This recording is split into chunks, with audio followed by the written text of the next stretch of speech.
दिल्ली एक ऐसी जगह जहां आप जितना घूमेंगे उतने ही आपको मॉन्यूमेंट्स मिलेंगे, जिनकी सबकी अपनी एक अलग तारीख है। और इसी खोज को जारी रखते हुए धरोहर के आज के एपिसोड में हम आए हैं मिर्ज़ा नजफ खान के मकबरे पर, जो सफदरजंग में मौजूद है। एक ऐसी जगह जहां आपको मुगल एरा के बहुत से मॉन्यूमेंट्स देखने को मिलेंगे। Mirza Najaf Khan military commander थे। क्या थी उनकी तारीख, क्या किया उन्होंने काम, आइए हिस्टोरियन साकिब सलीम से जानते हैं।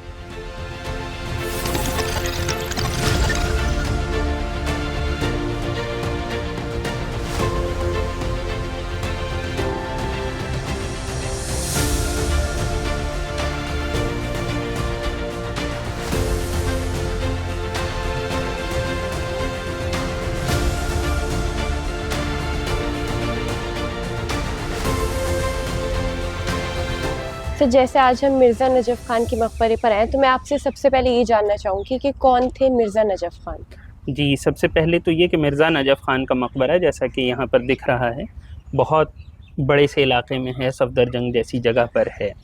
तो आपको ये समझ में आएगा कि जिस तरीके से बड़ा मोनूमेंट है तो कुछ ना कुछ इम्पोर्टेंस इसका होगा।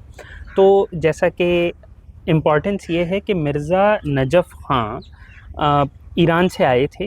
जब ईरान में सफ़वी जो रूलर्स थे उनके हाथ से ताकत जाने लगी तो ये उनमें से ही थे, और ये हिंदुस्तान काफ़ी यंग एज में आए और हिंदुस्तान में आकर मुग़ल बादशाहों के जो कोर्ट है उसमें इन्होंने आकर मुलाजमत कर ली। और फिर इन्होंने और भी बहुत तरीक़े से धीरे धीरे ये आगे बढ़े और ये उनके आर्मी जनरल बने और बड़े आर्मी जनरल बने। और ये अगर बैटल ऑफ बक्सर की बात की जाए जो बाद में अंग्रेज़ों के साथ हुई थी, तो उसमें इनका अहम रोल था, भले ही उसमें मुग़ल आर्मी हार गई थी। और जब मुग़ल रूल अपने डेक्लाइन पर था, जब अपने ज़वाल पर था, तो उस वक्त अगर हम देखें तो ये जो मिर्ज़ा थे ये उनके आर्मी के मेन जनरल हुआ करते थे। सबसे बड़ी जो आर्मी का जो एक तरीके से ताकत थी वो इन्हीं के हाथ में थी।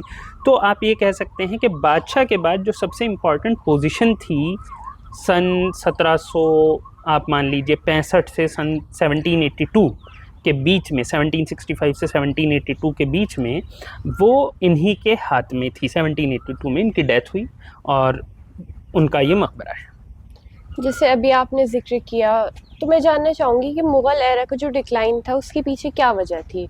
कुछ पॉलिटिकल स्ट्रगल था, क्या था उसके पीछे? जी देखिए, इसमें बहुत सारी चीज़ें हैं। पहली चीज़ तो ये कि पॉलिटिकल स्ट्रगल्स तो ज़ाहिर सी बात है और हर किसी को नीचे की तरफ खींचते हैं।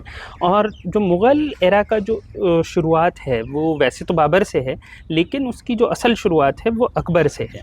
और अकबर के बाद वो लगातार बढ़ते रहे औरंगज़ेब के वक्त तक। लेकिन औरंगज़ेब आलमगीर के वक्त में वो इतना ज़्यादा बड़ा एम्पायर हो गया था कि अपने आप उसे संभाला जाना लगभग मुश्किल हो गया था। मतलब उसके अपने इंटरनल कॉन्फ्लिक्ट्स बहुत ज़्यादा हो गए थे, जगह जगह रिबेलियंस होने लगी थी और उसे संभालना एक सेंटर से बहुत ही मुश्किल था। आपको ध्यान रखना चाहिए उस ज़माने में टेलीफोन नहीं था, उस ज़माने में रेलवे लाइन नहीं थी। तो अगर मान लीजिए आप दिल्ली में रहते हैं और महाराष्ट्र में रिबेलियन हो जाए तो आपको जाने में वक्त लगेगा, ख़बर पहुंचाने में वक्त लगेगा, फिर आपको पता चलता है पंजाब में रिबेलियन हो गई है, तो आपको एक वक्त लगता था। तो इसलिए वो सारी चीज़ें हुई। उसके साथ फिर जैसे ही औरंगज़ेब की डेथ होती है तो उसके बाद बाहर से बहुत सारे प्रेशर आने शुरू होते हैं। एक तरफ अंग्रेज़ थे, इंग्लिश ईस्ट इंडिया कंपनी थी जो कि बहुत दिनों से एक बिजनेसमैन की तरह, ट्रेडर्स की तरह यहाँ रहती थी। उनमें भी कुछ एस्पिरेशंस आने शुरू हुए। कुछ हिंदुस्तानियों का उन्होंने साथ लिया, कुछ हिंदुस्तानियों ने उनका साथ दिया। उन्होंने उधर से बढ़ना शुरू किया, कोशिश की कि वो पॉलिटिकल पावर हाथ में लें, जो कि उन्होंने ली। 1707 में औरंगज़ेब की डेथ हुई। 1757 में बैटल ऑफ प्लासी में उन्होंने दीवानी राइट्स जो ले लिए बंगाल के। दूसरी तरफ आप देखेंगे कि मराठे, जो कि औरंगज़ेब की डेथ तक देखा जाए तो स्ट्रगल कर रहे थे, वो एकदम से बाद के लोगों पर हावी होने लगे। तो एक वो फ्रंट भी था। तीसरा एक फ्रंट हुआ कि नादिर शाह की तरफ से जो अटैक हुआ, मतलब वो जो अटैक किया नादिर शाह ने अफ़गानिस्तान वाले फ्रंटियर से आते हुए और बाद में अहमद शाह दुर्रानी ने, इन दो लोगों का जो अटैक था वो भी। तो ये 3 मोर्चे ऐसे थे जहाँ पे अलग अलग जगह से एक साथ मुग़ल रूल पर अटैक होना शुरू हो गया था। और क्योंकि मुग़ल रूल पर अटैक हो रहा था तो अंदर के भी बहुत छोटे छोटे जो राजा थे वो अलग होने लगे। अगर आप देखें तो ख़ुद नवाब अवध के वो एक तरीके से डिक्लेयर कर दिया उन्होंने कि हम इंडिपेंडेंट हैं। बंगाल के नवाब हुए, आपके हैदराबाद के नवाब हुए। तो ये सब डिक्लाइन की वजह थी।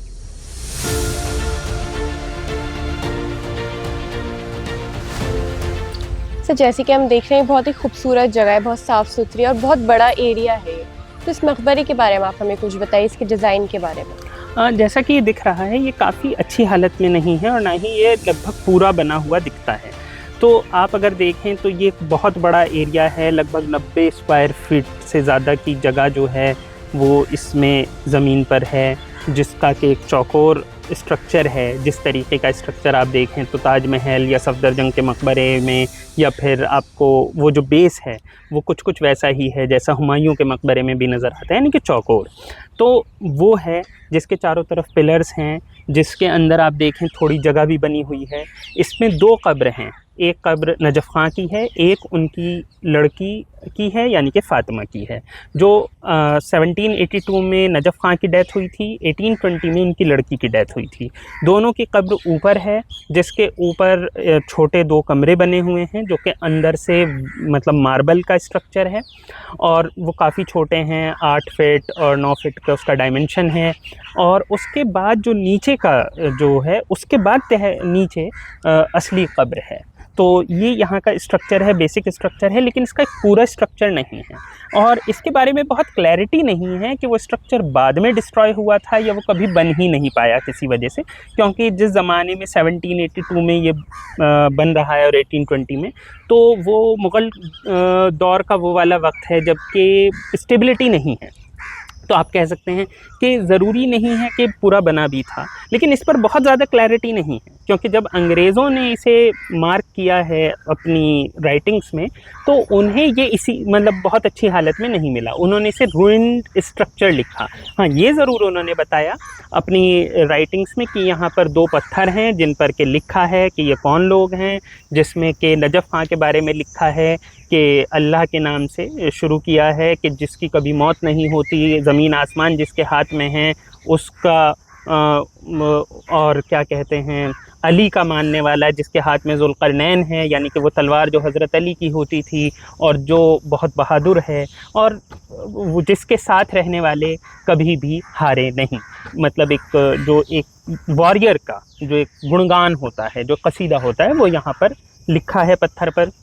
दूसरा पत्थर लड़की फ़ातिमा का है, वो भी लगभग इसी तरीके से है कि रसूल सल्लल्लाहु अलैहि वसल्लम से लेते हुए अल्लाह का नाम लिया, फिर हज़रत अली का मतलब एक तरीके से नसब जारी किया। यहाँ पे ये बताना ज़रूरी है कि वो ख़ुद को मतलब ये बाई अगर आप फेथ देखा जाए तो ये मुस्लिम थे और शिया मुस्लिम थे, ये ईरान से आए थे, तो वो इसमें काफ़ी झलकता है। तो ये इसकी एक ख़ासियत है। तो जैसे सफ़ाविद डायनेस्टी ऑफ ईरान है तो उसके बारे में हम थोड़ा आपसे जानना चाहेंगे। सफ़वी डायनेस्टी अगर देखा जाए तो ईरान की, तो वो एक मतलब मिडीवियल टाइम्स की डायनेस्टी है जो बाद में अगर देखा जाए तो डिस्प्लेस होती चली गई। और जैसा कि मतलब आप देखते हैं जैसे मिडीवियल टाइम्स की बाकी डायनेस्टी हैं उसी तरीके का उसका स्ट्रक्चर है। और ये ज़रूर है कि अगर आप हिंदुस्तान से उनके रिश्तों की बात करें तो मुग़ल दौर में उनसे हिंदुस्तान के रिश्ते हमेशा अच्छे रहे और मुग़ल दौर के बाद भी हमेशा अच्छे रहे। मतलब मुग़ल दौर के बाद भी अगर आप देखें तो जो इंडियन डायस्पोरा था वो वहाँ से लगातार कनेक्टेड रहा और इंडिया में भी वो लोग लगातार आए। जैसे हमने नजफ़ की बात की तो वो सफ़वी थे। अगर हम देखें हुमायूं की भी मदद वहीं से हुई। तो एक तरीके का लगातार मतलब कांटेक्ट बना रहा। सर इन्हें वकील मुतक़ल भी कहा जाता था, तो इसका क्या मतलब है?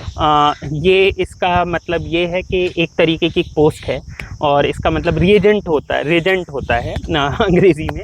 और ये बस एक पोस्ट होती थी जिसका काम ये होता था कि किस तरीके से आपको पूरा एक तरीके से गवर्न करना है मुग़ल कोर्ट को। तो इसे मॉडर्न टर्म्स में समझाना थोड़ा सा मुश्किल होगा क्योंकि ऐसी पोस्ट अब नहीं होती है। तो जैसे मैंने पढ़ा है कि इनका अलीगढ़ से भी कुछ ताल्लुक़ था, ये तो उसके नाम से रिलेटेड कुछ इनका ताल्लुक़ था, तो उसके बारे में कुछ जानना हाँ, ये ताल्लुक़ ये है कि असल में अलीगढ़ से अगर हम बात करें तो अलीगढ़ असल में कोल कहलाता था और वो फ्रांस और मराठा कोलैबोरेशन के अंडर एक पॉइंट पर था। तो वहाँ पर एक किला भी है जो कि बेसिकली फ्रेंच ऑक्यूपेशन का पार्ट था।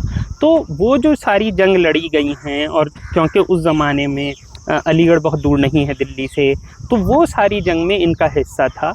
और ये भी कहा जाता है, वैसे ये बहुत ऑथेंटिक नहीं है, कि ये भी कहा जाता है कि अलीगढ़ को जो अलीगढ़ नाम दिया है उसमें नजफ़ खां का रोल था।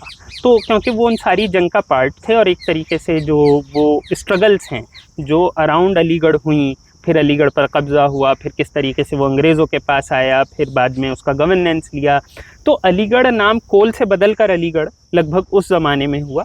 इस पर या मराठों ने किया, इस पर मतलब थोड़ी बहस है, लेकिन जिसने भी किया, ये उस नजफ़ खां डायरेक्टली उन सारी स्ट्रगल्स का पार्ट है, उन सारी वॉर्स का पार्ट है जो अलीगढ़ पे कब्ज़े को लेकर हुई थी फ्रांस के और मराठों के साथ।